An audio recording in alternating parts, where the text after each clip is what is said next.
Good evening to all of you. आज हम लोग बात करेंगे पार्ट बी के बारे में। इससे पहले हम लोगों ने फर्स्ट एड टेक्निक में पार्ट ए को देखा था। पार्ट बी उससे भी अधिक इजी में है, तो हम लोग देखते हैं पार्ट बी के बारे में।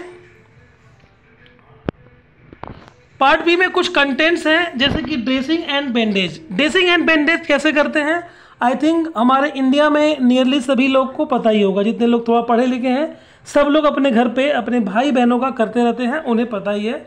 इसके बारे में आपको आगे डिस्कस करेंगे। यहाँ पे थोड़ा सा पार्ट में दिखाया है कि ड्रेसिंग बैंडेज कैसे करते हैं। थोड़ा सा आगे बात कर देखते हैं हम लोग। Fast evacuation technique, single rescuer. अगर आप सिंगल हैं तो आप किसी को रेस्क्यू कैसे करेंगे। अगर रेस्क्यूअर की नीड कब पड़ती है, जब कोई एक बहुत ही घातक सिचुएशन बन जाती है, कहीं बम ब्लास्ट हो जाता है, कहीं तोड़फोड़, कहीं टूट फूट, कहीं भूकंप आ गए, ऐसा कुछ हो गया, तभी की बात करते हैं हम लोग। यहाँ पे मैंने आपको ये दिखाया है कि अगर कुछ इस तरह का केस बनेगा तो वहाँ पे आप लोग रेस्क्यू कैसे करेंगे। थर्ड पार्ट जो दिया गया है पार्ट बी वाले में, उसको बोलते हैं ट्रांसपोर्ट टेक्निक। ट्रांसपोर्ट टेक्निक बहुत ईजी है। जैसे कि आप लोगों ने, अगर आपने रेस्क्यू कर लिया, रेस्क्यू करने के बाद उसको जब आप बाहर लेकर के आएंगे, वहाँ से जब आप उसको बचा लेंगे, तो वहाँ पे अगर हम चाहें तो फर्स्ट एड कर सकते हैं। हमें करना भी चाहिए। जब तक एम्बुलेंस की सहायता नहीं मिल जाती है, डॉक्टर्स की सहायता नहीं मिल जाती है, तब तक हम लोग फर्स्ट एड करते हैं। उसके बाद फर्स्ट एड करने के बाद हम लोग बाय द ट्रांसपोर्ट टेक्निक से उसे भेज देते हैं हम लोग। फिर उसके बाद हम बात करते हैं आगे बात करते हैं हम लोग। यहाँ पे दिखाया गया है कि हम लोग किस तरह से किसी को लेके जाएंगे, इसके बारे में भी हम लोग आगे डिस्कस करेंगे। तो पहले हम लोग बात करते हैं ड्रेसिंग एंड बैंडेज की। यहाँ पे बात करते हैं ड्रेसिंग एंड बैंडेज की। जैसा कि मैंने बताया आपको पहले ही, ड्रेसिंग एंड बैंडेज सभी लोग कर लेते हैं नियरली इक्वल, लेकिन थोड़ी बहुत सावधानियां बरतनी पड़ती है। फर्स्ट एड टेक्निक जो है सबको नियरली पता ही है, थोड़ा सा बस इस वीडियो के माध्यम से मैं आपको अवेयर कर रहा हूँ। यहाँ पे देखते हैं हम लोग ड्रेसिंग एंड बैंडेज में क्या होता है। Apply dressing and bandage is procedure for wrapping an injured part of the body to immobilize or protect it. There are many materials for this purpose such as gauze, convex. कहने का मतलब हमारे सब यही है कि जो हम अगर ड्रेसिंग और बैंडेज की बात करेंगे, उसमें हम लोग जो इंजर्ड पार्ट है उसको रैप करते हैं, उसको इमोबलाइज करते हैं, मतलब कि फिक्स करते हैं ताकि वो प्रोटेक्ट हो सके। कोई जो फाइन पार्ट, अगर चोट खुला है, कोई फाइन पार्टिकल्स हो गए, डस्ट हो गए, बैक्टीरियाज हो गए, फंजाई हो गए, ईस्ट हो गए, कुछ भी वहाँ पे लग सकता है। इसीलिए उसको हम लोग रैप कर देते हैं या उस इंजर्ड एरिया को प्रोटेक्ट कर सकते हैं। क्योंकि अगर हम शर्ट, सपोज करो अगर हम शर्ट पहनते हैं तब भी हमें दिक्कत आ जाएगी, हमारे कपड़ों से वो अटकेगा, लड़ेगा, घिसेगा, पिटेगा, तो बहुत सारी प्रॉब्लम आ सकती है। इसीलिए हम लोग यहाँ पे ये करते हैं। फिर बात करते हैं चोट लगने पे ड्रेसिंग कैसे करें। अब हर जगह आपको अलग तरह से दिखाया गया है कि हम लोग चोट लगने पे ड्रेसिंग कैसे करते हैं, लेकिन जो जनरल प्रोसीजर है, जैसा लोग करते हैं, जैसा मैंने भी किया है। मैं एक फार्मासिस्ट हूँ, बी फार्मा किया हूँ, एम फार्मा किया हूँ और BHU से PhD भी कर रहा हूँ और मैंने ट्रेनिंग भी की है। तो जहाँ तक मैं देखा, जाना, समझा, मैं आपको वो बता रहा हूँ। क्योंकि और बुक्स में कई तरह से चीज़ें दी गई हैं, जो मैं प्रैक्टिकली देखा हूँ आपको मैं वो बता रहा हूँ। सपोज करिए कि अगर आपको यहाँ पे चोट लग जाए, खैर ये चोट का जो साइज है काफ़ी बड़ा है। अगर चोट लग जाती है इमीडिएट, आपके पास कोई डॉक्टर्स नहीं है, कहीं कुछ नहीं है, लेकिन अगर आपके पास फर्स्ट एड है तो हम क्या कर सकते हैं। सबसे पहले इसको हम लोग इसकी बात अगर करें तो ये जो बड़ा चोट दिख रहा है आपको, इसको हम लोग साफ़ कर सकते हैं आयोडीन से या सेवलॉन से। आयोडीन का मतलब जो आयोडीन सोल्यूशन आती है, जैसे कि ऑइंटमेंट टाइप का जो सोल्यूशन, ऑइंटमेंट का मतलब होता है एक तरह का बोल सकते हैं कि मलहम जिसको बोलते हैं, उसे हम लोग ऑइंटमेंट बोलते हैं। लेकिन एक आयोडीन पोइडोन का सोल्यूशन भी आता है, उससे भी हम लोग वॉश करते हैं, वो कम्प्लीटली डिसइंफेक्टेंट होता है। या फिर इसको हम लोग डिटॉल से वॉश कर सकते हैं, सेवलॉन से कर सकते हैं, जो भी डिसइंफेक्टेंट है उससे भी कर सकते हैं। कभी कभी लोग जो है क्या बोलते हैं उसको ये बोलते हैं कि, थोड़ा सा नाम याद नहीं आ रहा मुझे, मैं आपको आगे की ओर ले चलूँगा तो आपको बता दूंगा वहाँ पे। और हम लोग सलाइन वाटर से भी वॉश कर सकते हैं, DNS से वॉश कर सकते हैं। वॉश करने की बहुत सारी टेक्निक्स होती हैं, लेकिन जो मैंने अभी तक देखा, समझा, पाया है, अगर हम लोग वॉश करें सेवलॉन से या डिटॉल से तो वो ज़्यादा अच्छा है। यहाँ हम लोग फर्स्ट एड के अंदर हमारे पास क्या क्या कंटेंट हो सकते हैं जिसका हम लोग चोट लगने पे इस्तेमाल करते हैं उसके बारे में बताएंगे। अगर किसी को चोट लगी है तो डायरेक्टली हम लोग तो उसको खुले हाथ से चोट को टच नहीं करेंगे। अगर टच करेंगे तो जितने भी हमारे हाथ में बैक्टीरियाज है, फंजाइज है, जो भी हमारे फॉरेन इन्वाइडर्स है, पार्टिकल्स है, वो चोट में जा सकते हैं, जिससे चोट में इन्फेक्शंस हो सकती है। इसीलिए हमने यहाँ पे ग्लव्स दिखाया है, ये पहनना बहुत ज़रूरी है। दूसरी बात आपको यहाँ पे दिखाया गया है बैंडेज गॉज दिखाया गया है। बैंडेज गॉज भी बहुत ज़रूरी है चोट पे लगाने के लिए, इसको फिक्स करने के लिए। आगे हम लोग बात करते हैं, ये रोल की बात करते हैं। बैंडेज गॉज के ऊपर हम लोग अगर हम लोग आयोडीन पोविडोन जो आता है, बेटाडीन, उसको लगाने के बाद इससे जो बैंडेज रोल है उससे अगर फिक्स कर दें या व्रैप करके बाइंड कर दें तो बहुत सही है। ऐसा होता भी है। ये जो मैंने बात कर रहा था, जो मैं भूल रहा था, उसका नाम था हाइड्रोजन पेरोक्साइड। इससे भी हम लोग वॉश करते हैं, लेकिन इससे वॉश करने से बेटर है कि आप आयोडीन पोविडोन का जो सोल्यूशंस आती है उससे वॉश कर लीजिए, वो ज़्यादा बेटर पड़ता है, या फिर डिटॉल से या फिर सेवलॉन से।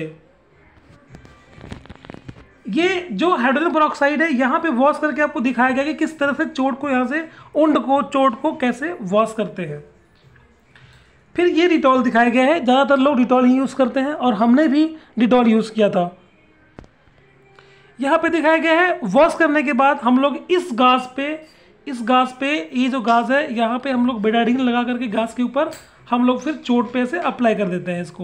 इस गाज को अप्लाई करते हैं, फिर इसकी सहायता से चोट पे बांध करके हम लोग फिक्स कर देते हैं। फास्ट इवैक्यूएशन टेक्निक की बात करते हैं। सिंगल रेस्क्यूअर, सपोज करिए आप सिंगल हैं तो आप क्या कर सकते हैं, आपको रेस्क्यू करनी है, कोई दिक्कत हो सकती है। पहले बात तो आप अपने आप को सुरक्षित करें ताकि आप किसी सुरक्षित जगह पे पहुंच जाएं, ताकि आपको कोई खतरा ना हो। उसके बाद आप घबराए नहीं, 10 तक उल्टी गिनती गिने अपना 10, 9, थोड़ा सांस ले, गहरी सांस ले, उसके बाद से डरे नहीं, काम करना शुरू कर दे अपना। हम लोग रेस्क्यू कई तरीके से कर सकते हैं। ये एक हेल्दी पर्सन है, ये पर्सन वो है जिसको चोट लगी है, उसको हम लोग सिंगल रेस्क्यूअर इसको ह्यूमन क्रैच कहते हैं इस प्रोसेस को, इससे भी हम लोग रेस्क्यू कर सकते हैं। दूसरा जो प्रोसेस है इसको बोलते हैं पिक बैक। जिसको चोट लगी है, अब हमें उस एरिया से जहाँ पे खतरा है वहाँ से इस पेशेंट को हटाना है, तो इसके लिए उसको हम लोग पिक बैक कैरी कर सकते हैं, मतलब पीठ पे बांध करके ले करके उसको कैरी कर सकते हैं। फिर बात करते हैं हम लोग, इसको बोलते हैं आर्म लिफ्ट। हम अपने कंधों पे उसको उठा करके भी कैरी कर सकते हैं। मतलब फास्ट इवैक्यूएशन का मतलब होता है निकालना, बाहर निकालना, मतलब खतरे वाले जगह से उसको बाहर निकालना। हम इस प्रोसेस से उसको बाहर निकाल सकते हैं। फिर देखते हैं, इसको बोलते हैं फायर फाइटर क्रॉवेल बोलते हैं, क्रॉवेल। इस पे सिंपली ये जो दिख रहा है आपको लेटा हुआ पर्सन, ये इंजर्ड है, इसके दोनों हाथों को यहाँ टाई अप करके बांध करके अपने गले में लगा करके हम लोग इसको धीरे धीरे लेकर के क्रॉवेल टाइप का धीरे धीरे हाथ के बल चल करके इसको वहाँ से हटा सकते हैं। फिर अगर सपोज करिए कि अगर फ्लोर पे आग लग गई है, हम फर्स्ट फ्लोर पे हैं और एक पर्सन बेहोश पड़ा हुआ है, हम उसे कैसे लाएंगे, तो उसको हम लोग इस तरह से सीढ़ियों से घसीट करके हल्का हल्का सा धीरे धीरे करके ला सकते हैं। आगे देखते हैं हम लोग, एक ये दो तरीका आपको दिखा रहा है, keeping a casual down ladders. Ladder का मतलब सीढ़ियों से होता है। अगर हमें सीढ़ियों से उतरना है तो हम कैसे करेंगे, सीढ़ियों से हम लोग उतर भी सकते हैं, कोई दिक्कत नहीं है। यहाँ पे अपना पैर उसके पैर में फंसा करके और हाथ अपना बाजू जो है इसके बाजू में फंसा करके उसको हम सीढ़ी से लेकर उतर सकते हैं। ये भी एक टेक्निक है फास्ट इवैक्यूएशंस की। इसके बाद हम लोग नेक्स्ट का पार्ट देखते हैं। नेक्स्ट पार्ट में ट्रांसपोर्ट टेक्निक दिया हुआ है। अब हम लोग ट्रांसपोर्ट कैसे कर सकते हैं। ट्रांसपोर्ट टेक्निक के बारे में अगर देखा जाए तो सिंपली सा मतलब कि अगर हम उसको खतरे वाली जगह से हटा दिए हैं वहाँ से, अब खतरे वाली जगह से हटाने के बाद उसको हम लोग फर्स्ट एड कैसे कर सकते हैं, तो उसके लिए हमें ये दिखाया गया है कि अगर खतरे वाली जगह से हटा दिए, यहाँ पर भी इसको अगर थोड़ा सा और घसकाना है या हटाना है, ट्रांसपोर्ट करना है, टेक्निक लगानी है, तो उसके लिए भी हम लोग कर सकते हैं। इसको हम लोग यहाँ से खींच सकते हैं, कंधे के बल खींच सकते हैं, शॉर्ट पकड़ करके मतलब कंधे के बल, या फिर यहाँ से इसको खींच सकते हैं, ऐसे इस तरह से उसको हम लोग लेके जा सकते हैं आगे। फिर क्रैडल मेथड भी बोलते हैं इसको, हम लोग गोद में उठा करके लेके जा सकते हैं, लेकिन आदमी इतना हल्का तो होता नहीं है, तो अगर छोटा साइज का बेबी है, बच्चा है, या बहुत वीक पर्सन है तो उसको उठा सकते हैं, कोई दिक्कत नहीं है। फिर हम लोग चाहे तो वहाँ से हटाने के लिए हम लोग सिंपली सा चार हैंड से, जैसे ये हमारा hand by the hand method से भी उसको हम लोग हटा सकते हैं। ये भी एक टेक्निक होती है कि हम लोग 4 लोग 2 लोग मिल करके अपना 2 हाथ ऐसे करके हम लोग उसको हटा सकते हैं। 4 हैंड सीटेड बोलते हैं इसको। बाय स्ट्रेचेस, हम लोग स्ट्रेचेस से भी इसको लेके जा सकते हैं। अभी तो खतरा था, अभी 2 वर्ड यहाँ पे मिक्स हो जाएगा, आपके माइंड में मिक्स हो रहा होगा। पहला जो था हमारा इवैक्यूएशन, दूसरा ट्रांसपोर्ट। इवैक्यूएशन का मतलब होता है जो खतरा वाला जगह है वहाँ से बस हटाना, और जो ट्रांसपोर्ट का मतलब है अब वहाँ से उसको बाहर लेके जाना। तो यहाँ हम उसको बाय स्ट्रेचर भी लेके जा सकते हैं। चेयर टेक्निक का भी इस्तेमाल कर सकते हैं, 2 लोग मिल करके हम लोग चेयर टेक्निक का भी इस्तेमाल कर सकते हैं।